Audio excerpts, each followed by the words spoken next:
지금 XRP 투자자분들이 가장 기다리고 있는 건 바로 단독 XRP 현물 ETF 출시일 겁니다.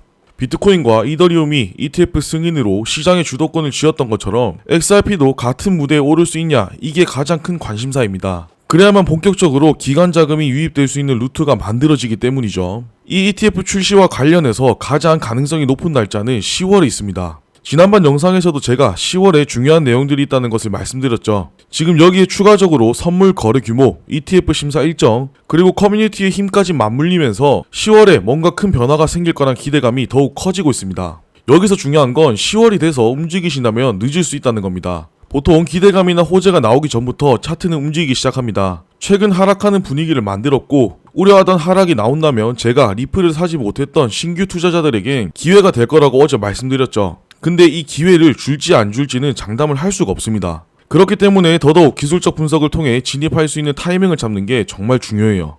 최근에도 제가 소통방과 네이버 카페에 어떻게 움직일 거라는 단기적인 관점들 올려드렸죠. 들어와서 보고 계신 분들은 아시겠지만 제가 제시해드리는 최소한의 가이드라인 범위 안에서 움직여주고 있습니다. 너무 단기적인 흐름만 보게 되면 큰 흐름들을 놓치게 되어 있어요. 그래서 제가 그날 하루 어떻게 움직일지 지지와 저항 구간, 추세들을 잡아드리고 있는데 혹시 아직 입장 못하신 분들은 아래 댓글에 소통방 입장 링크 참고하셔서 들어오시거나 나는 소통방 입장이 좀 껄끄럽다 하시는 분들은 네이버에 코인에 미친 사람들 검색하시면 제가 관리하고 있는 카페가 나옵니다. 가입하시고 간단한 등업 절차만 진행하시면 제가 올려드리는 모든 내용들 열람하실 수 있습니다. 모두 무료로 보실 수 있으니까 부담 갖지 말고 편하게 이용하시면 되고요. 그럼 본격적으로 영상 시작하기 전에 구독, 좋아요 한 번씩 눌러주시고 알림 설정까지 해두시면 제가 올려드리는 영상에 대한 소식을 보다 빠르게 받아보실 수 있습니다.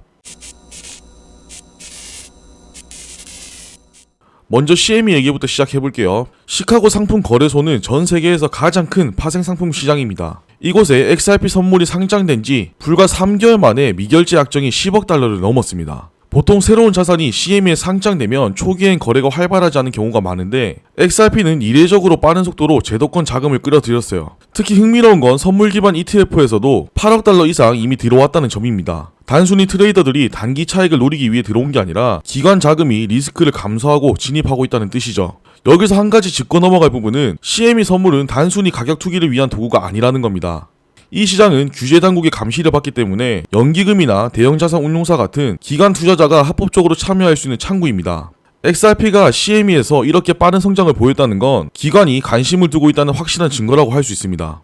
이제 본론으로 들어가서 ETF 얘기를 해보겠습니다. 현재 SEC의 프랭클린 템플턴, 그레이스케일, 위즈덤 트리 등 글로벌 운용사들이 XRP 현물 ETF 신청서를 제출해놨습니다. 특히 위즈덤 트리의 심사 기한은 10월 24일까지 연장된 상태죠. SEC가 한번 심사를 연기하면 그 뒤로는 승인 혹은 거절 결정을 내려야 하는 단계로 넘어갑니다. 즉 10월 말 전후로 다수의 결과가 동시에 쏟아질 수 있다는 거죠. ETF 분석가 제임스 셰이퍼트도 최근 서류 수정 제출이 이어지고 있다는 건 SEC와 발행사 간의 대화가 활발히 진행되고 있다는 의미라고 이야기했습니다. 여기서 주목해야 할 점은 SEC가 그동안 암호화폐 ETF에 대해 신중하다 못해 소극적인 태도를 보여왔는데 지금 비트코인과 이더리움 현물 ETF는 이미 승인되었죠. 그러다 보니 계속해서 다음은 무엇이냐 여기에 대한 이야기가 나오는 거고 그중 XRP를 어디까지 제도권으로 받아들일지가 관건이 된 상황입니다.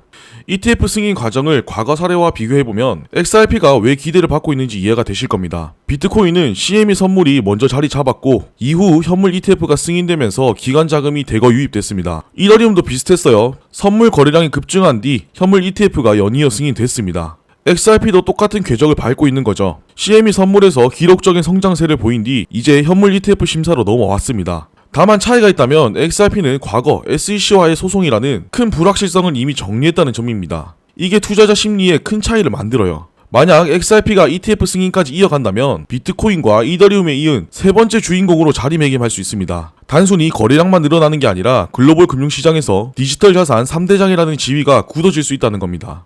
여기서 또 하나 빼놓을 수 없는 게 커뮤니티입니다. 흔히 XRP 아미라고 불리는 이 집단은 암호화폐 업계에서 독보적인 존재예요. SEC와의 소송 과정에서 7만 5천 명이 넘는 개인 보유자가 집단 의견서를 제출한 사례는 다른 프로젝트에선 찾아보기 힘든 장면이었습니다. 이 결집력은 ETF 출시 시 초기 자금 유입으로 직결된 가능성이 크겠죠. 법률 전문가 존 디턴도 XRP 아미의 결집력은 단순한 투자 커뮤니티가 아니라 프로젝트 자체를 지탱하는 사회적 기반이라고 강조했습니다. 즉 ETF가 승인되면 기관 자금과 동시에 소매 투자자들의 폭발적인 참여가 이어질 거라는 얘기고, 이런 구조적 특성은 비트코인이나 이더리움보다 훨씬 강력한 초기 모멘텀을 만들 수 있어요.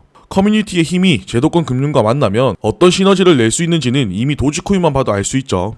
차트도 간단히 한번 살펴볼게요. 어제 중요하다고 말씀드렸었던 삼각수렴 하단은 깨지 않고 지켜줬습니다. 그러면서 뚫고 올라가야 하는 구간을 두 군데 체크해드렸었죠. 지금은 이 구간을 모두 돌파해주고 지지를 받아주고 있습니다. 지금 이 삼각수렴 안에서는 비슷한 패턴으로 차트가 움직이고 있어요. 보시기 편하게 제가 색으로 표시를 해두었는데, 빨간색 고점 형성 후 하락, 그리고 반등을 해줬지만 여기 보이는 저항 구간을 돌파하지 못하고 두 번째 고점 형성 후 하락했습니다. 지금도 보시면 주황색 구간 저점에 대한 저항을 계속해서 받고 있죠. 결국 여기서부터 지금 상승이 나온다면 빠르게 올라올 수 있는 자리가 여기가 될 거고요. 다시 한번 상승 랠리가 시작되기 위해선 당연히 저항받는 이 구간을 돌파해야겠죠. 그리고 그 다음 봐야 하는 건 이 하락 추세에 대한 돌파입니다. 아마 시간이 조금 걸릴 수는 있을 거예요. 그래도 지금 상승에 대한 기대를 한 번 더 할 수 있는 근거는 지표에서도 찾아볼 수 있습니다. 크게 수렴이 진행되면서 RSI 지표에 대한 과열은 많이 식었습니다. 그러면서 지표의 저점을 올리고 있는데 이걸 상승 다이버전스라고 하죠. RSI 지표 가운데 기준점 수치값이 50인데 이 위에서 지표가 놀기 시작하면 상승 랠리가 시작될 가능성이 아주 높습니다.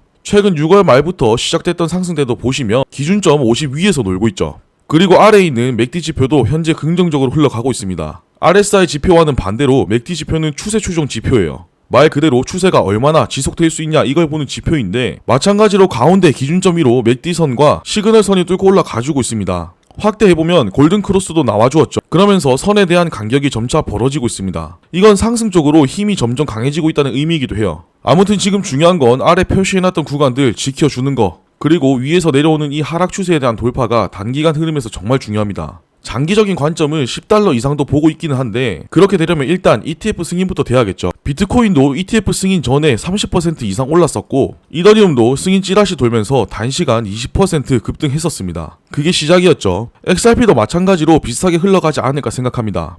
지금까지 이야기한 내용을 다시 정리해보면, 선물 시장에서의 기록적인 성장, ETF 심사가 몰린 10월, 그리고 강력한 커뮤니티, 여기에 기술적 패턴까지 맞물려 있습니다.